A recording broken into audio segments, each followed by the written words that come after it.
Final update. Am I the a-hole for demanding to check my brother's girlfriend's bags before they leave my house? Original post. A bit of background here. I, 39 female, have a brother, 32 male, who I'll call Chase. Chase has been with this girl, 35 female, that I'll call Vivian, for almost 2 years now. About a month into their relationship, Vivian got pregnant with my nephew, who is now almost a year old. Vivian also has 2 daughters, 5 and 8, from a previous relationship. Her daughters are very close in age to my daughter, 7 female, and up until last weekend, everyone got along fine. They live in a different state than us, but come to visit fairly often and stay with us because we have the extra room. Last weekend they came to stay again, and about an hour before they left, my daughter noticed that a few of her favorite toys were missing. The girls had been playing all weekend, so I didn't think much of it and offered to help her look for them. After about 20 minutes of searching, we could not find the toys anywhere, so I asked Vivian's girls if they remembered where they were playing with them last. The girls said no, but acted a little guilty about it. I asked Chase and Vivian about it, and Chase said he saw the exact toys in the room that Vivian's girls were sleeping in. We went to check, and they were not there. He asked Vivian if she had moved them when she packed the girls' things that morning, and she said they were not there. We went back into the living room, and I saw Vivian's girls huddled close together over a backpack and quickly close it when they saw we were there. Chase asked the girls again if they knew where the toys were, and this time they didn't say anything and just looked at their mom. Chase reached for the bag, and Vivian lost it. She started yelling at me, saying how dare I accuse her daughters of stealing, and she tried to snatch the bag away. Chase opened it, and there were the missing toys, plus a few more. I was absolutely furious. I told her I wanted to see what else she had, and demanded she open the 2 suitcases.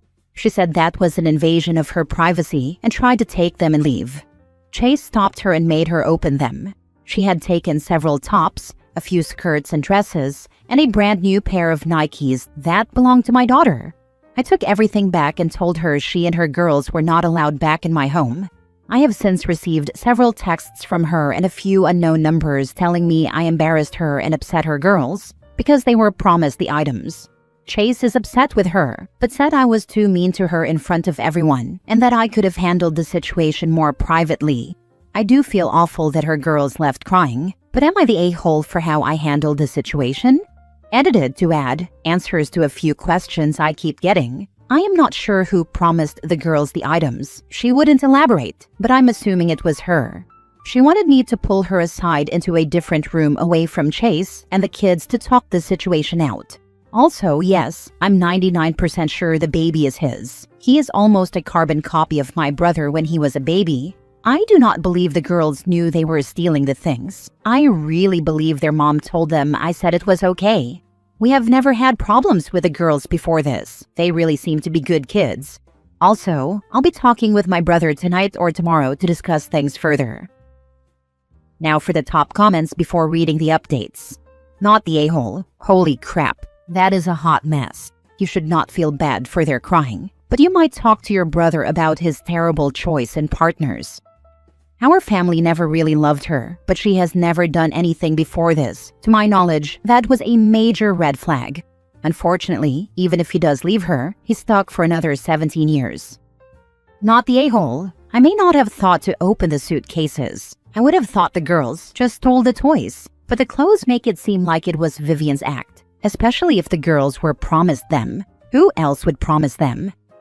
Your brother, his girlfriend, and children/stepchildren shouldn't be invited back. Anyone saying anything to you can host them themselves or shut the heck up. I normally wouldn't have thought to check either, but the way she grabbed them and tried to leave set off all the warning bells in my head. And who was there to be embarrassed in front of? It sounds like it was just your 2 families. You don't want to be called out as a thief? Don't steal. I embarrassed her in front of Chase and my perfect daughter, as she called her. They are no longer welcome back. My brother and nephew can stay anytime, but he'll have to leave them at home. They are not married, thank goodness. As far as I know, the girl's dad has been in and out of the picture for the last 4 years. My brother pays for everything and provides for them. I'm hoping to talk some sense into him. Edit/mini update. I will be speaking with my brother in about an hour. I have been in contact with someone who knows her, and a lot has come to light. I will update again if my brother says I can, as it's his life and not mine. Vivian is not at all who she claims to be. Update the next day. Thank you all so much for the responses. I'm sorry I haven't been able to get to everyone's comments, as I really didn't think this would take off. I talked with my brother last night and showed him a lot of your comments and suggestions. And thanks to someone in the comments, we now know a lot more about Vivian and the kind of person she really is. I will not be able to tell you all everything, but I can tell you that my brother and nephew are now staying with us. While he gets a DNA test and proceeds to cut ties with her, I may have more to give you all in the coming days or weeks, depending on what the paternity test says. Again, thank you all so much.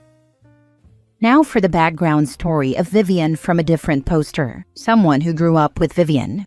The Legend of Cass. That's what we'll be calling Vivian from now on, and the story will pick up from the point of view of this woman who still lives in the same town they grew up in. Well, this has certainly blown up, but who am I to deny the people what they want? The Cass lore.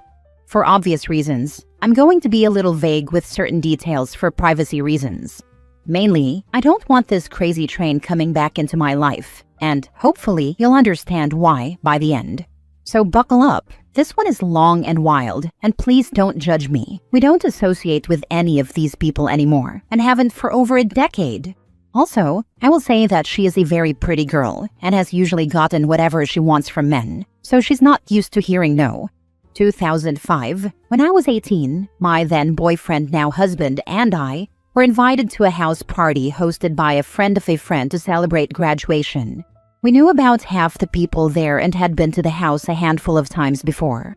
We were all hanging out in the basement, and after a few drinks, I went upstairs to use the bathroom, and that's where I met Cass, who was 14 at the time. The bathroom door was open, so I walked in and turned on the light, but to my surprise, there she was with some guy, doing things you typically wouldn't do in an unlocked room. I apologized and found a different bathroom. About an hour later, she came downstairs where the rest of us were and locked in on my boyfriend, making a beeline for him. Keep in mind I was right next to him. She tried to sit on his lap, and when he pushed her off, she popped back up like a demented Jack-in-the-Box and immediately started screeching about how she was just playing. You aren't even hot, and you could do so much better than her. We stayed another hour or so and left. A week later, she was blowing up the guy's phone, the one she'd hooked up with, telling him she was pregnant. When he didn't believe her, because honestly, who would after just a week? She tried to press charges for rape. I know my boyfriend and I both had to talk to a police officer because we were there, and I was the one who walked in on them. I don't know what happened after that, but the charges were eventually dropped. 2009. My husband and I are 22, and she's 18. We're now married and living on the East Coast because he's in the military. We come home for his parents' 4th of July party and get tasked with going to get more ice. He runs in to pay, and I'm standing by the ice chests outside waiting for him, and guess who shows up? She walks straight up to me and says something along the lines of how she's glad I finally learned my place, and that she and my husband have been so happy together for the last year. She also made some very vulgar comments about their sex life. I don't even have time to react before he comes back outside, and she goes pale and then bright red. This crazy bitch then has the audacity to look at my husband and ask him what he wants for dinner that night and tries to remind him of plans they supposedly have that weekend to go to the lake with her family, while he just stands there staring at her like a dumbass before asking if he even knows her. I absolutely lose it and almost piss myself from laughing as she stalks off. Once we're back at his parents', he gets a Facebook friend request from her and deletes it. Over the next 3 days, she sends him 4 or 5 more requests, so he blocks her. We go back to no contact the following week and forget all about her again. 2010, I am now 7 months pregnant with our daughter, and we fly back to our hometown one last time before she's born. Of course, we run into Cass again at Walmart. I know how it sounds, but we're from a town of about 5,000 people, so you kind of see everyone all the damn time whether you want to or not. I'm noticeably pregnant, about 7 months along, and I'm only 5'2", and at the time weighed about 115 pounds, so it was very clearly a baby bump.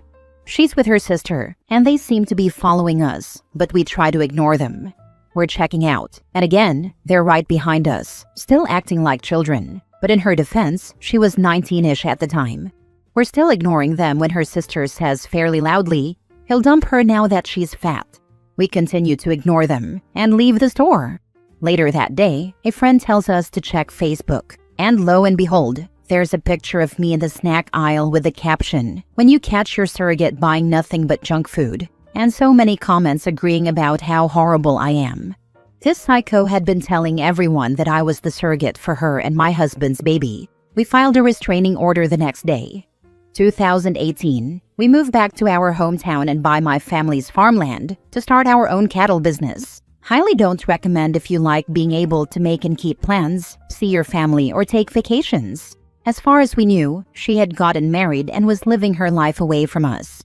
About 6 months after moving back, we get a letter from a family lawyer saying my husband needs to present himself for a paternity test and that we were being sued for child support. Apparently, the baby girl came out white, and Cass's husband was not. She told her husband that my husband had raped her and that it was his baby. Charges were filed, but thankfully we were still in North Carolina at the time of conception, and the Army's very meticulous about knowing where their soldiers are at all times. The charges were immediately dismissed, as were the paternity test and child support case. We filed another restraining order and installed cameras all over our property. Her husband ended up adopting the baby, and they stayed together. 2020. She makes the front page of our town paper. Apparently, Cass has had another baby girl, who also didn't match her husband's skin tone. He kicked her and the kids out, and one night she came back to his house, in full view of his security cameras, in her own car, with the kids, and set his porch on fire. The husband got temporary custody of the girls for about 2 years while Cass was in jail. 2023. She gets the girls back and dips out of state. The husband files a police report, and everyone is looking for her. Unfortunately, the husband passes away in a car accident that same year. 2025. I'm doom scrolling on Reddit and see a story that sounds very familiar, and here we are. Reasons I thought it was her from the other post. Her and the girls' ages. We knew she had a baby boy recently. She has a history of theft, and immediately playing the victim when caught.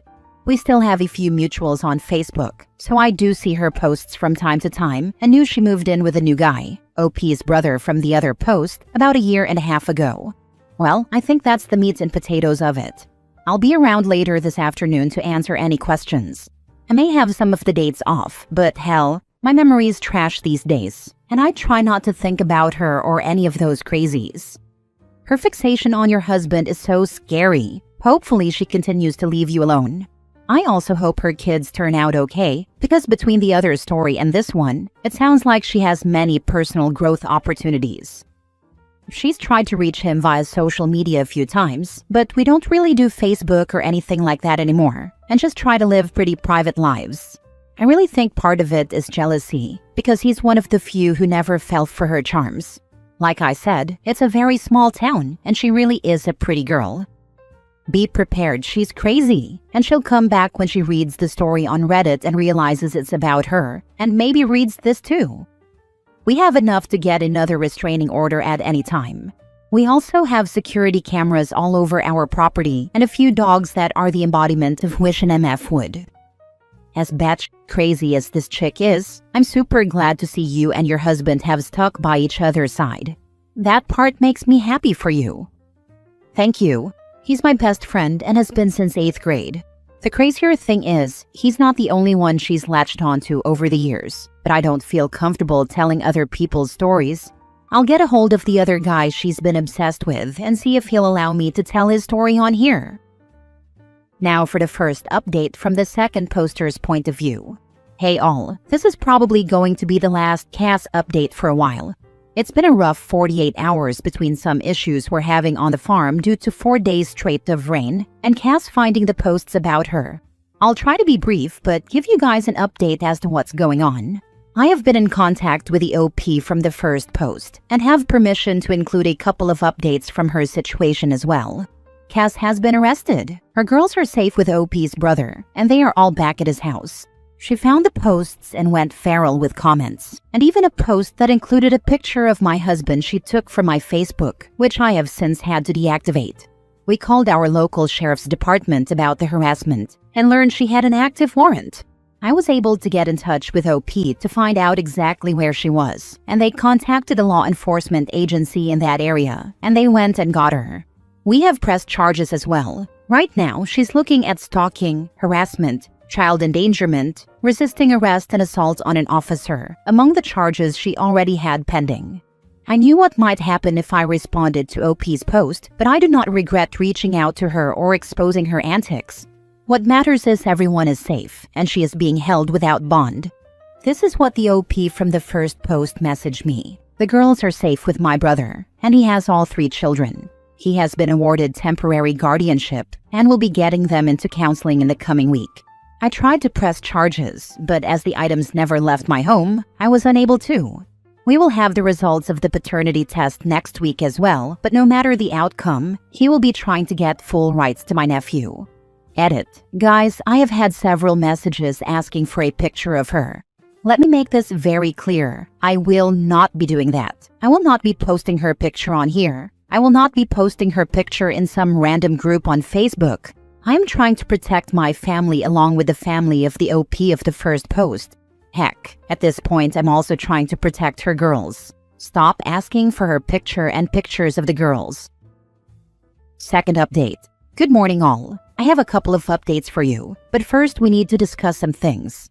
I appreciate all the love we are getting from this, but some of you need to check yourselves. I will not be posting pictures of her. I will not be linking articles. I will not be posting mugshots. I will not be posting her court records. While yes, all of this is public record and can be found online, it will also expose our names, address, and personal information. If you ask, you will be blocked. If I have to block enough people, I will delete this account, and then no one will get updates. Sorry to be an ass, but this is our lives, our home, and I have to put our and our children's safety first. I have also had a few questions about why we moved back with all of this going on every time we came home. This farm has been in my family for over 120 years, and I will not be giving that up over her. Now on to the updates. Cass is still in jail and will be held there until her court date in the coming months, after which she will be transferred back to where she was arrested to face charges there that include child endangerment, resisting arrest, and assault on an officer. We have had a few people ask if we are safe, and yes, we are. We have security cameras that run 24/7 on all structures, barns, houses, sheds, garages, everything, out here, both inside and out. And while yes, part of the reason we have them installed was because of her, the main reason is that we own a working cattle farm. Farm accidents happen all the time, and our insurance is a lot less if we have them. So no, we're not just being paranoid like a few have hinted at. I mentioned in a comment that Cass's brother owns a trucking company that we work closely with, so I was able to fill him in on everything going on. He is talking to OP's brother about taking in the girls, and they have a family court hearing on Friday and will hopefully be living with their uncle soon. He is a really good guy, and his wife is amazing. If they were anything like Cass, they would not be working with us, and I believe they are the girl's best option for a normal upbringing. Now on to the baby boy. Chase, OP's brother, is the father. He already has a lawyer and given the circumstances, should be able to get full custody and rights to him going forward. I will update again after the hearing on Friday, as we will be going with him to help him get the girls. As far as I know, Cass has not reached out to check on them since being arrested. Oh, and no, her late husband's accident was not her doing. He was driving home one night after being at the bar and went off the road. He was found the next day, and there were no signs of foul play. It was determined that the most likely cause was that he was intoxicated. An animal ran out in front of him, and he swerved to miss it but hit a tree. Now for the final update. October 27, 2025, 5.5 months later. Hey all, it's been a minute. I don't know if anyone even cares anymore, but I have a final update. The girls are now in the custody of their uncle, Cass's brother, and his wife. They started school this fall and are doing absolutely great. They are a little behind, but are so smart and catching up quickly. The baby boy's with his dad, and also doing great.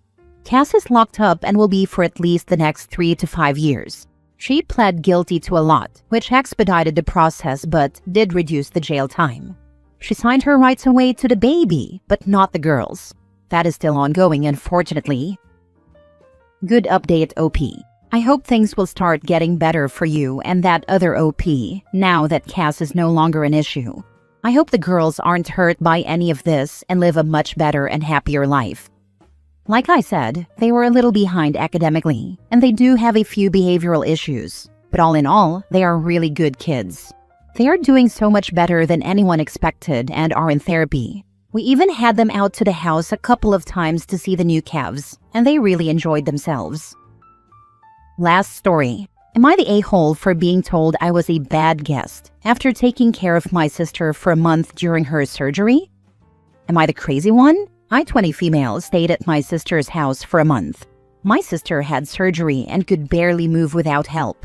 Her husband works long hours. My parents were out of the country, so I stayed with her for about a month. I helped her shower, get dressed, cooked, cleaned, and made sure she was okay every day. While I was there, I really tried to respect their space. I kept my things in my suitcase. I washed and folded my own laundry. I vacuumed. I cleaned the whole kitchen. I did the dishes. When I left, I took the sheets off the inflatable bed I was using, folded everything, and tried to leave the room exactly how I found it. Her husband was up late pretty much every night until around midnight or even 2 a.m., playing video games and talking loudly on Discord. I didn't complain because it's his home, but it made it hard to sleep. They also had several arguments while I was there, including in the car, and one time they even brought me into it, which made everything feel awkward. But I stayed, helped, and did the best I could. The day after I left, I was told I was a bad guest. Apparently, they were upset because there was an empty toilet paper roll on the counter. The small bathroom trash wasn't taken out. There was an empty cheese stick wrapper in the fridge. I honestly don't remember doing that. A water bottle wrapper was left behind, not even sure it was mine, and a clothing tag from a sweater was on the floor. That was it. Those were the complaints. No, thank you. No acknowledgement of the month I spent helping her recover. Nothing about the cooking, cleaning, or late nights, just those tiny things. And now my sister wants me to call her husband and apologize. I'm sitting here like, seriously? I showed up when she needed help, tried to be respectful, took care of her for weeks, and this is what I get? I don't know what I'm supposed to feel right now. It honestly stings. Would anyone else actually apologize in this situation? Or am I being blamed for things that don't matter because it's easier than acknowledging the help I gave? Not the a-hole at all. Your sister and her hubby sound super ungrateful. You spent a whole month helping out with everything. Cooking, cleaning, even helping her shower. And they nitpick over an empty TP roll and some trash? That's petty as hell. Don't apologize. They should be thanking you profusely. Sounds like they're projecting their own issues onto you. I am so glad people are seeing this, because for this entire time, I felt like I was in the wrong or I was crazy. I honestly think her husband said this, so I don't stay the night again and he can keep playing till 2 a.m. in the morning in the room I'm sleeping in. Pathetic, right?